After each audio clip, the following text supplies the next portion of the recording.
This week, battles from Tennessee to Louisiana to Virginia to North Carolina.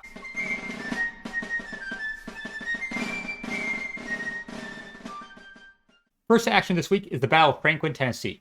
From the past few weeks, we have seen a back and forth of Union reconnaissance missions going into combat with Confederate cavalry under either Brigadier General Nathan Bedford Forrest or Major General John Hunt Morgan or Major General Earl Van Dorn. But this battle is different because the battle is a Confederate reconnaissance mission under Major General Earl Van Dorn and some of General Forrest's cavalry. On the 10th, General Van Dorn left Spring Hill, Tennessee with Forrest's force of 2 cavalry brigades under Brigadier General Frank Armstrong and Colonel James W. Starnes. He marches to Franklin, where he begins light skirmishing with men in the Army of Kentucky, an army I haven't talked about yet. This army is the maintenance crew for the Army of the Cumberland, Major General William S. Rosecrans' forces, led by Major General Gordon Granger. It has 1 division under Brigadier General Absalom Bayard and a cavalry division under Brigadier General David Stanley. The skirmishing gets reported to Granger immediately, who sends most of his forces to Brentwood. He believes the attack at Franklin to be a diversion. It isn't. It's just small. Granger soon realizes his mistake and orders Dorn to be attacked. That's already taken care of. The Federal skirmishers are pushed back, but help arrives with General Stanley, who arrives with a cavalry brigade in the rear of the enemy, having crossed the Little Harpeth River elsewhere, completely blindsiding his opponents.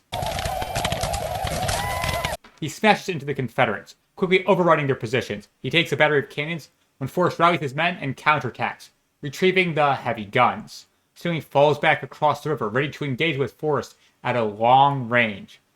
But he isn't given the option. The Confederates quickly fall back to Spring Hill, and then leave the area completely.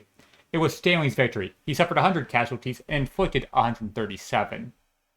Which moves us to Suffolk, Virginia. Suffolk is an important town. It's at the top of the Nansemond River, but that isn't the height of its transportation. 2 railroads go through it, the Portsmouth and Roanoke Railroad and the Norfolk and Petersburg Railroad. Those are 2 major railroads for the Confederacy. The CSA not having them has been hurting its supply lines. And as the point of Longstreet's operation is to ease the Confederacy supply issues, it's no wonder this is one of the directives. Lieutenant General James Longstreet marches on Suffolk with 25,000 men and 3 divisions. Major General George E. Pickett's division, Major General John B. Hood, and Major General Samuel G. French's. Opposing him are 20,000 men under Major General John Peck. And it's a mismatch of divisions. Versus the 1st Division from the 7th Corps, Brigadier General Michael Corcoran's, Reserve Division from the 7th Corps under Brigadier General George H. Gordon, and Brigadier General George W. Getty's 3rd Division, 9th Corps. Peck forms a defensive circle. This allows the Confederates to strike at a stretched line, which Longstreet does. Confederate Brigadier General Micah Jenkins, who's first, crossing the Nansemond River, capturing Union pickets, fights back a skirmishing cavalry regiment, and then stops. He fears assaulting the main Union garrison, which Peck has done a great job of entrenching. Jenkins, in turn, starts entrenching on the west of the river. General Longstreet tries to find a weak point in Peck's defenses, and sees the southern flank under 2 Union commanders. First, Colonel Robert S. Foster, who controls the southwest, and Brigadier General Charles C. Dodge the southeast.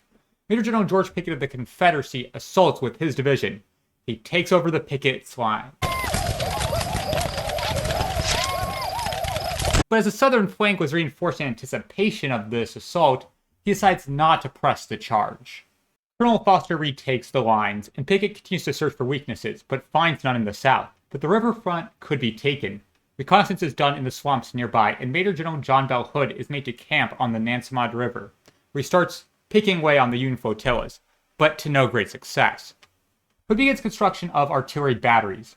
The first is Fort Huger, also known as Hill's Point, and construction is begun on a point further south, near the Norfleet family's farm. Now to move further south and west to Louisiana, the Battle of Fort Bisland. Major General Nathaniel P. Banks controls the Union Department of the Gulf with 4 divisions and a separate division of U.S. Corps troops under the name of the 19th Corps. Opposing him is Major General Richard Taylor with 2 brigades, Brigadier General John Jacques Alfred Alexander Mountains, and Brigadier General Henry Hopkins Sibley's. General Banks moves to take Alexandria, Louisiana, and secure the Bayou Teche region. The operation started on the 9th as 2 divisions of the 19th Corps were sent to Berwick to ensure a bridgehead. On the 11th, the full corps moves forward and is reported to General Taylor. As Brigadier General Thomas Green, a Confederate cavalry commander, has been shadowing Banks' forces this entire time. To the 12th, the Union Division under Brigadier General Cuvier-Grooves is moved to the rear of the Confederate fortress to encircle the rebels. Taylor sends Mountain's brigade to oppose the encirclement and uses Green's cavalry to screen the Federals. The rest of the day is spent with the two sides exchanging artillery fire.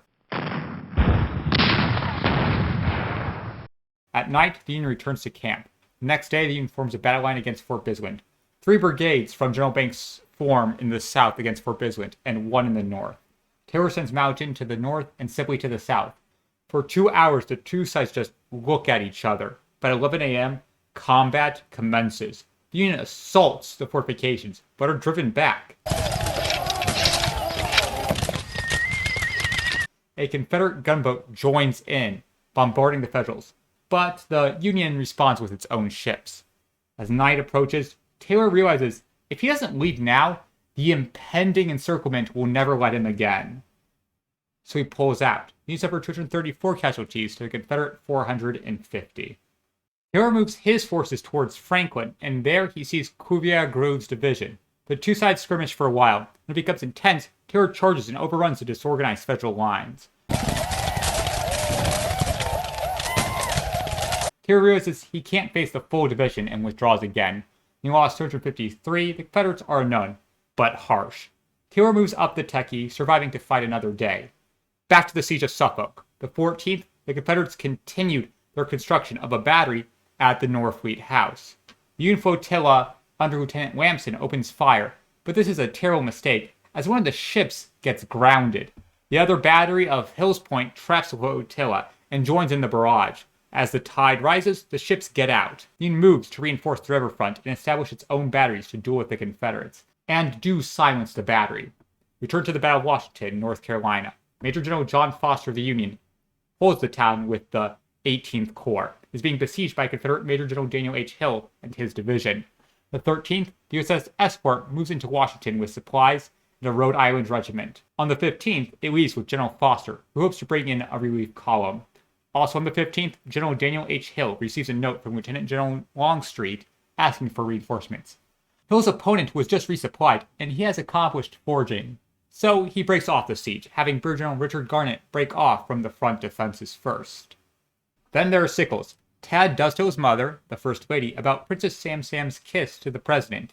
Mary Todd Lincoln is not happy, and begins yelling at Lincoln for an unhappy quarter of an hour. But, Mother, hear me. Don't mother me. And as for General Sickles, he will hear what I think of him and his lady guests. Sickles is horrified. This was not his idea. Despite falling out of Miss Lincoln's favor, Major General Joseph Hooker appoints Sickles to bring the Lincolns to Occoquan Creek, where their ship will take off back for D.C. Sickles is subjected to a quiet dinner, not wishing to draw attention to himself when the President speaks. I never knew until last night you were a very pious man. Sickles tells the President he is mistaken. He is not pious. Not at all. Mother says you're the greatest psalmist in the army. She says you're more than a psalmist. You're a psalmist. Everyone begins laughing. The entire event is disarmed, and Miss Lincoln forgives her husband and General Sickles. That's where the week ends. In Tennessee, the Union is unable to destroy General Forrest, but are able to dissuade him. The Union's advance up the Bayou Teche in Louisiana is slowed down with General Taylor's uncanny ability to swarm out of encirclements. The Union besieged in North Carolina has been going well so far, but can't seem to break out. And here's where I'll focus the rest of the conclusion. The Battle of Washington is coming to an end, with the men of General Hill withdrawing to reinforce Suffolk. The siege of Suffolk has tightened, after Pickett's initial inability to assault Peck's defenses. With the construction of 2 batteries under General Hood, Union flotillas are locked in with the rest of the city. What will happen at Suffolk? We'll have to wait until next week.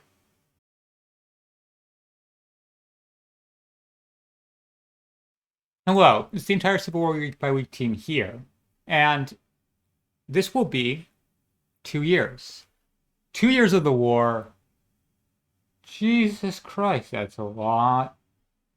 Well, I just want to thank everyone who has stayed with me this entire time. Especially, I would like to thank the patrons. Kevin Mack, John Fox, Sam Aronow, and Rick Marita. Well, mispronunciations are par for the course. Your guys' support means the world to me. Thank you. I really do hope to see you next week.